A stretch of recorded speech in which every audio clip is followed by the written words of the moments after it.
Balança aí. Há quem diga que se parece com um tabuleiro de damas, outros que são marcas de canalização. Se falar em área de conflito, será uma novidade. Mas as marcações de área de conflito em diferentes cruzamentos da cidade já são realidade em Itabuna. Olhando assim para a imagem, ninguém diz, mas há uma interseção de 4 ramos, ou seja, uma área de conflito composta pelo cruzamento entre 4 acessos a vias públicas possui 32 pontos de conflito. O que significa dizer que são 32 possibilidades de colisão caso algum condutor avance com o veículo para cima da marcação pintada no asfalto.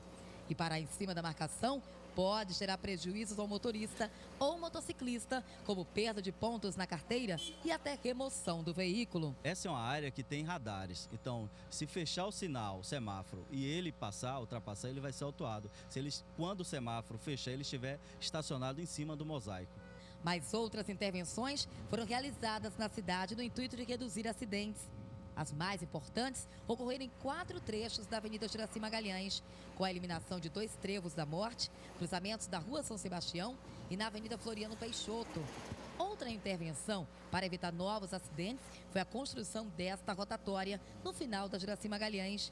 O número de acidentes caiu da média de 20 mensais para 0 nesses trechos. Mas mesmo assim, em Itabuna, cerca de 8 acidentes de trânsito acontecem diariamente. O número é considerado alto. Eu tenho menos leitos de UTI sendo preenchidos ou sendo ocupados por pessoas vítimas de acidente de trânsito. Mas é claro que o acidente de trânsito vai sempre acontecer, porque é o homem que está conduzindo e o homem é falho, né? E assim, principalmente o motorista é indisciplinado. Para esta psicanalista, diversos fatores podem provocar acidentes, como estresse profissional, preocupações familiares, uso da bebida alcoólica e de celulares com aplicativos. O período posterior ao acidente é sempre um choque de realidade. O acidente do trânsito é também considerado um evento traumático e tornam-se acontecimentos traumáticos quando há percepção de ameaça à vida. Estima-se que 11,5% dos acidentados de trânsito desenvolveram estresse pós-traumático no primeiro ano após o acidente. É normal que todos fiquem abalados após um acidente. Só que cerca de 10 a 20% dessas pessoas que passaram por um trauma, e aí esse trauma pode ser um acidente, um assalto, um sequestro, mas as pessoas que passam por qualquer tipo de trauma, elas podem vir a desenvolver o que a gente chama de transtorno de estresse pós-traumático, que antigamente era chamado de choque emocional. A pessoa ela passa por aquela situação e ela não consegue se recuperar dos sintomas. Por exemplo, ela fica revivendo aquela situação, ela tem pesadelos, ela tem flashbacks com aquele momento do acidente, lembranças intrusivas que invadem o pensamento dela em qualquer situação.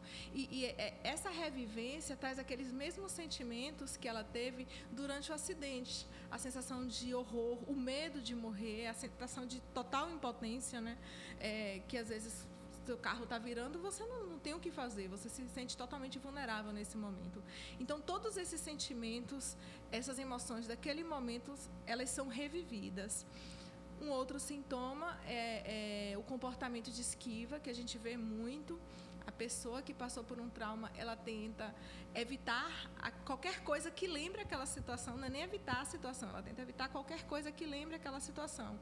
Então, por exemplo, alguém que teve um acidente de carro pode não conseguir mais dirigir, e aí não é nem não querer, é realmente não conseguir, porque quando ela entrar no carro, ela vai ser dominada por uma sensação de pânico, de medo de que aquilo vai acontecer novamente, que faz com que ela se fuja de qualquer tipo de situação. É recomendado ao paciente procurar ajuda médica e psicológica imediatamente após o acidente e acompanhamento psicológico e aconselhamento também para a reabilitação das famílias e dos familiares.